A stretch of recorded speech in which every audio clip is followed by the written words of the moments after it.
Welcome to Let's Talk Death, conversations to inform and inspire. Let's Talk Death is a series of conversations with some amazing people from various fields.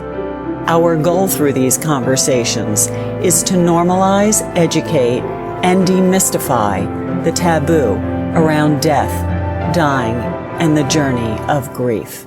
Hello, welcome to this episode of Let's Talk Death. I'm Fran Solomon. And I'm Andy McNeil. And we're thrilled to be your host for these conversations. Let's Talk Death is brought to you by Heal Grief, a social support network creating community after someone has died. Everything we do is inspired by our core belief that no one should ever grieve alone. Our goal with this program is to have a friendly chat with some amazing people so we can help normalize and educate our Heal Grief community. Our guest today is Michael Wohl. Michael is best known for his role as one of the original designers of Apple's legendary film editing tool, Final Cut Pro. He is an award-winning filmmaker with 2 decades of experience across genres, styles, and formats. Michael has maintained a parallel career as an author, professor, and educator, serving 8 years as an adjunct professor at UCLA's Graduate School of Film and TV. Michael is the father of 2 small children, a champion bird watcher, an armchair humorist, and principal baker at Burlesque Buns. Yet today, Michael joins us as the author of In Herschel's Wake, which he describes as a darkly funny examination of faith, funerals, and fucked up fathers. But most of all, it's about forgiveness. Michael, we are delighted to have you on our show. Thank you so much, and I'm really honored to be here. And as I said a few minutes ago to you guys, I really appreciate what you're doing, and I think it's a beautiful thing, and it's just a joy to be a part of it. Thank you so much. Michael, before we speak about your book, may I first take you back in time and ask you to share about your feelings after hearing the news of your father's death. What was that like for you? It was really unexpected, and it took a long time for the truth of it to set in. I think that my first reaction was just disbelief, and it was just a sense of confusion, really. Like, I mean, I think that feelings of sadness or anger or any of that was really not present. It was really just this sense of like, but wait, how could that be? He was fine last night, and it was very just confusing, I think, is sort of the overwhelming emotion at the moment, certainly. So Yeah. in addition to confusing, were you feeling sad? Were you feeling relief? You had a tumultuous relationship. What sense was that in addition to confusing? No, I don't think it was relief. I mean, in fact, sort of maybe betraying some of the complexity of my relationship with my father. I was sort of more thrown with this sense of like, but wait, I haven't had a chance to work stuff out, like, and so I was more, and again, like, I wasn't really sad. I mean, I was confused. And I saw the first person I talked to was my sister, who I also wasn't very close with. I mean, we have a loving relationship, but we didn't at the time, we didn't talk that frequently. And she was overcome with sadness. And I feel like I remember this sense of like, oh yeah, right. This is sad. Like, like it took somebody like the reflection of that to sort of remind myself that that was part of what was going on. But I think I was really overcome with such a range of feelings that I really was, and maybe in shock is maybe maybe that's the answer, Yeah.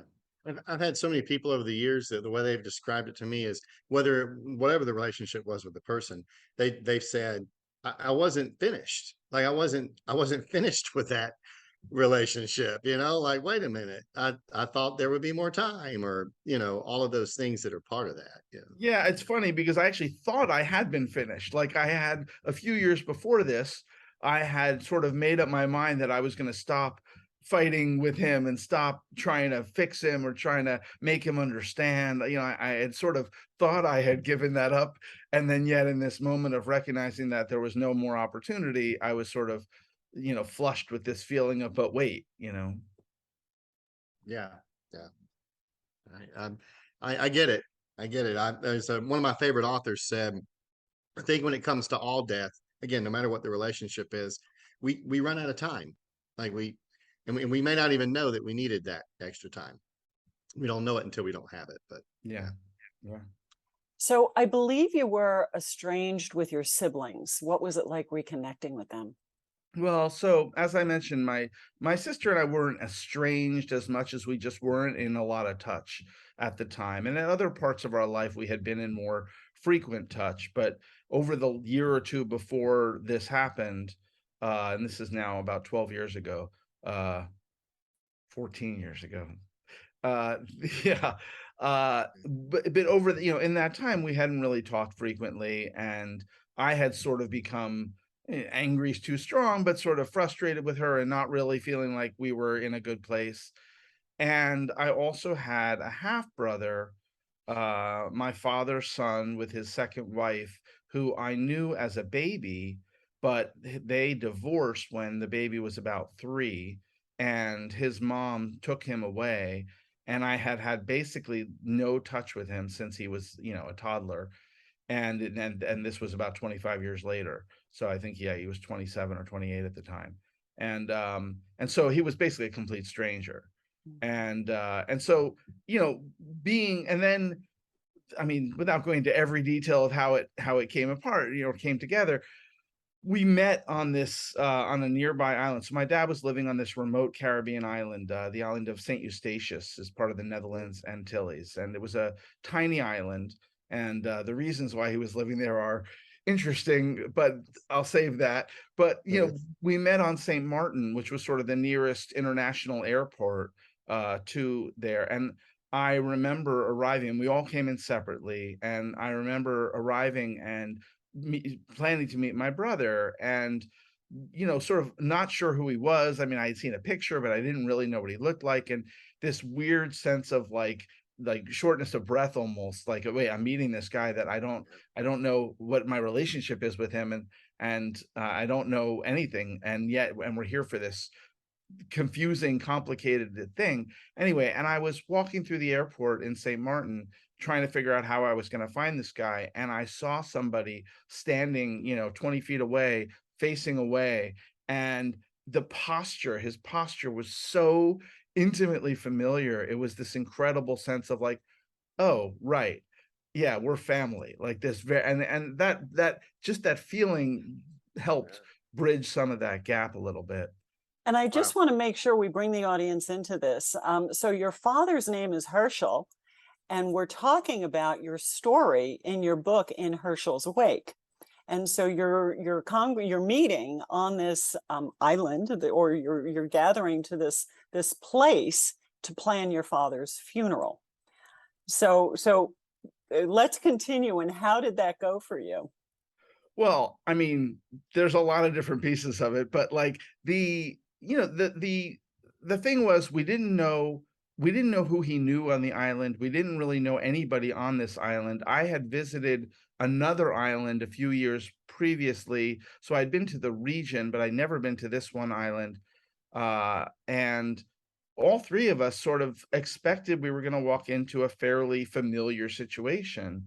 And when we got to this island, we were, well, I mean, I think, we were asking like, so, where's the funeral home and how are we going to go through the arrangements?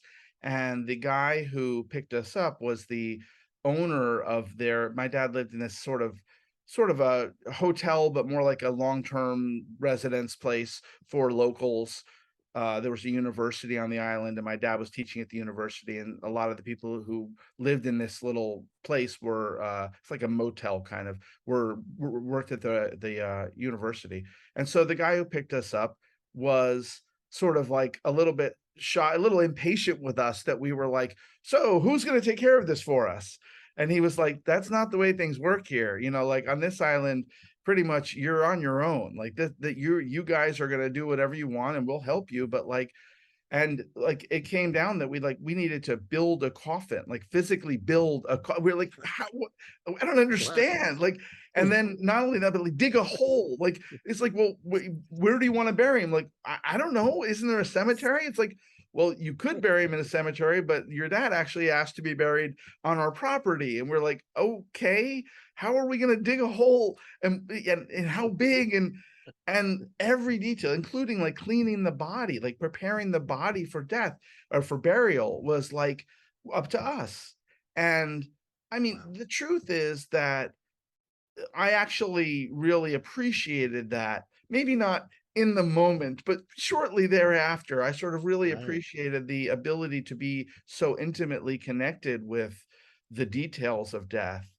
And and the mechanics of it, which normally we're so shielded from in the US. And I think that there's a way in which that physical immediacy really created an opportunity for a different kind of forgiveness, like a different kind of connection, maybe is the right word, to be like, no, there's a physical body there, and like that was this person, and all of my feelings about him and all of my anger is like, it's inert, like this, there was no response.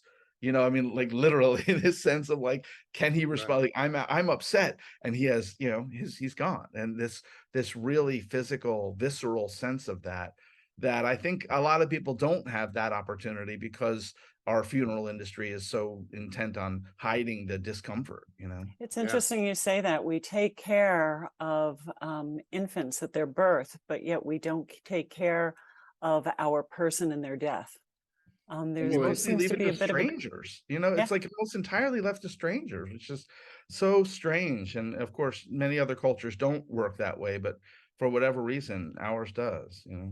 It's Yeah. interesting. I wonder, and we could probably talk about the ways that it's impacted us as a culture because we moved away from that connectedness to that process.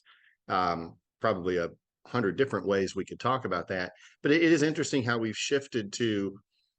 We talk about the emotional, mental care for bereaved people, but not talk about that need for physical connectedness, doing something with our hands, doing something that's concrete and real and present in that moment and connected in a lot of ways. And I wonder, I've often wondered how that has shaped not only our responses to death, but our health, our own personal health following the death of someone, being that disconnected, but really only focusing on our emotions, what's going on with us.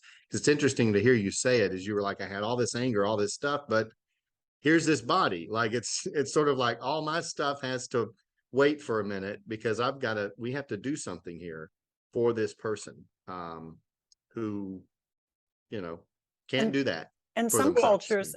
cultures really embrace caring for their dead. Yeah. Yeah, so I mean, obviously many funerals involve a viewing where you can see the body and sort of have that moment of saying goodbye. Although I'm Jewish, and in the Jewish culture we don't do that. That's not part of it. Although there is a ritual called Tahara, which I may not be pronouncing right, but it's that the community is involved in cleaning and preparing the body. And my sister, who's more religious than I am and had done that, and she at the time was like, I've done this for other people, but you're not supposed to do it for your own family.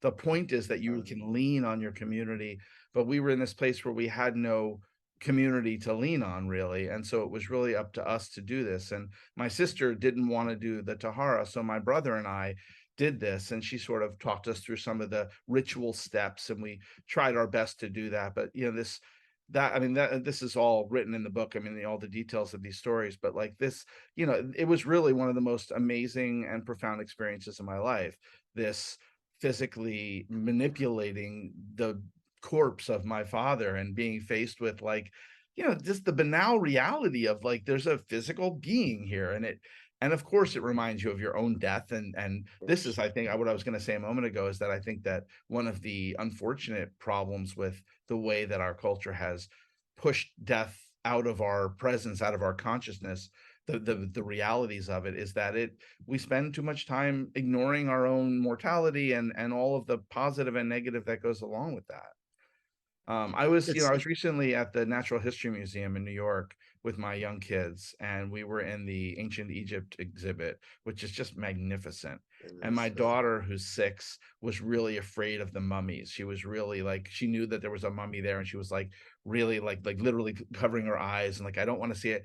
And we had this fabulous conversation about, the beauty of the care that this culture put towards death. And I haven't studied it, so I'm no expert on ancient Egypt, but like it appears that they spent a tremendous amount of their lives preparing for their own deaths and the deaths of the people around them.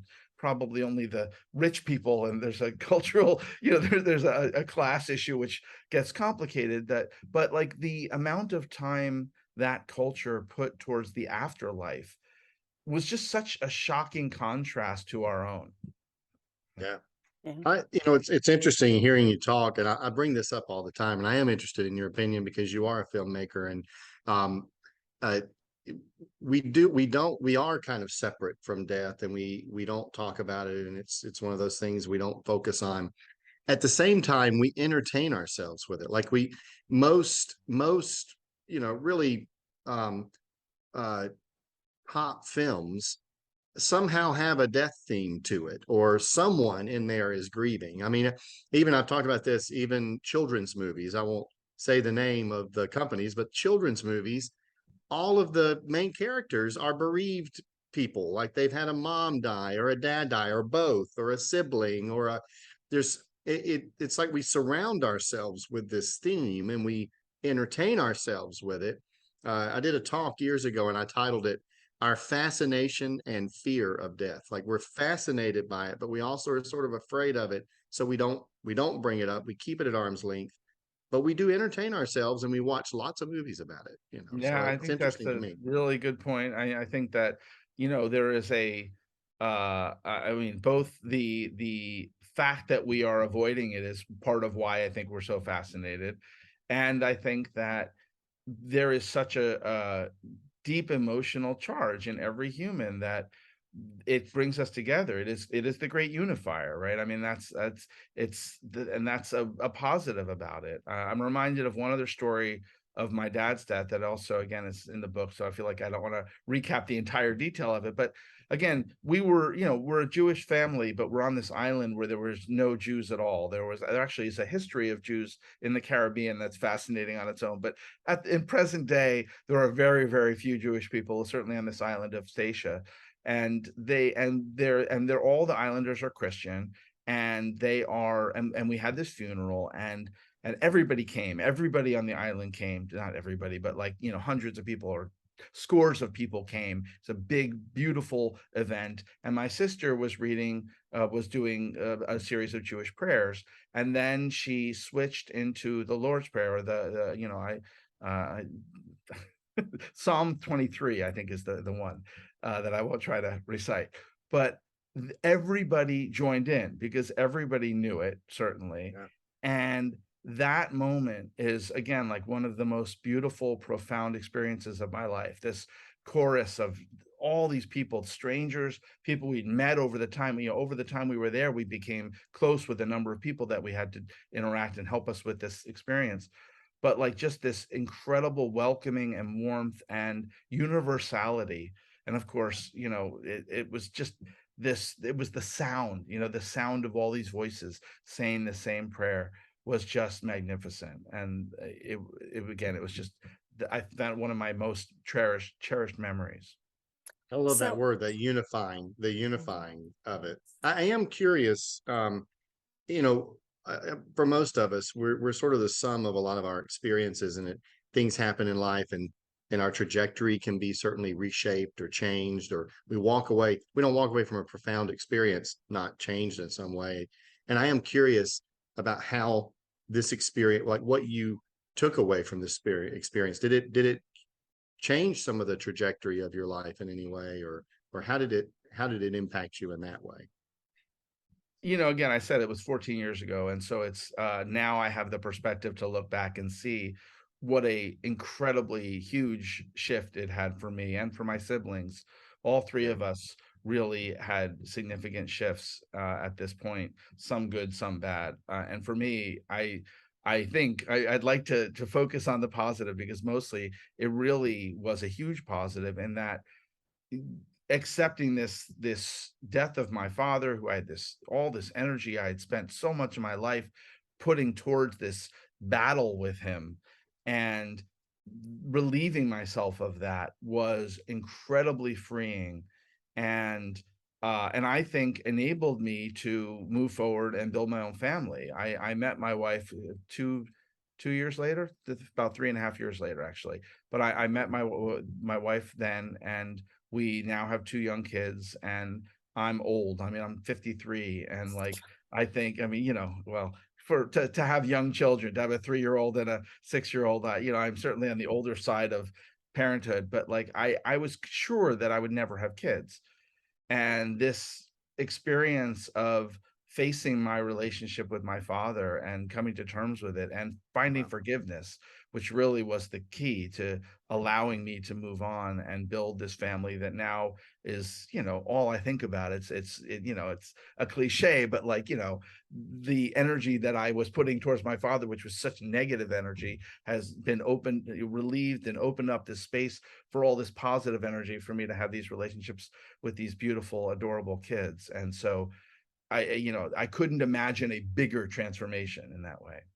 Wow, that's profound. Very profound. Yeah. So what is the biggest takeaway that you can share from with our audience from this experience? Is it forgiveness? Is it being involved in caring for one in their death? What would you say if you had to leave our audience with one thought? What would you say that would be? Well, I think what comes to mind from my experience was looking around at the people who survived with you. And in this case, mainly my siblings, but not just. My mom, who had been divorced from my dad for decades, had her own profound experience in his death. And our family, I found my family in a way that I would never have done without the rawness of this experience. It's sort of like it creates an opportunity to rethink everything and to reevaluate your relationships. And, and so I think taking the sadness and the grief and the profound life stopping experience to pause and really focus on what's important to you, the relationships that are important to you, and that not to focus on the loss as much as to focus on the opportunity of your life, to move your life forward or different. I don't want to. Love that. It's not about like pushing and moving, and it's not all about progress, but to give yourself a sense to stop and reframe. To think of how to live. Yeah. There's no greater. One of my favorite philosophers, Frederick Buechner, died recently, and he was quoted as saying, "You really aren't living unless you think about the fact that you're going to die at least once a week," is the way he described it.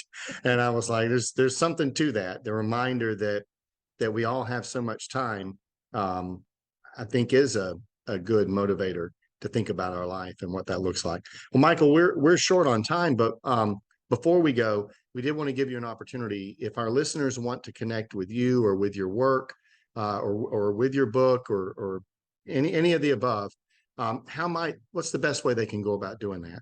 The title of the book is In Herschel's Wake, and that's the name of the website. If you go to inherschelswake.com, you can find information about where to buy the book. It'll be out in October. There's a mailing list where you can connect with me. I mean, that's the easy answer. And that has links to my filmmaking work and other stuff that I'm doing as well. So inherschelswake.com is the best place to go. Great. We'll have that link on our website as well. Michael, we want to thank you for being a guest here at Let's Talk Death and for sharing the inspiration and the story, Herschel's story, your story. and the work and the meaning behind your book. Thank you. Thank you so much. It's a pleasure. And I want to thank those who are joining us for this episode of Let's Talk Death. If you would like to learn more about Heal Grief, please visit us at healgrief.org. At healgrief.org, you can learn more about all the programs and resources of Heal Grief, including our national network of support for grieving young adults. It's a program we call Actively Moving Forward. And if you know of a bereaved adult, refer them to the AMF app, where adults of all ages connect with others experiencing a similar death loss. And last, make sure to sign up on healgrief.org to receive our newsletter for links to future episodes of Let's Talk Death. And so again, thank you for joining us, and we will see you next time on Let's Talk Death.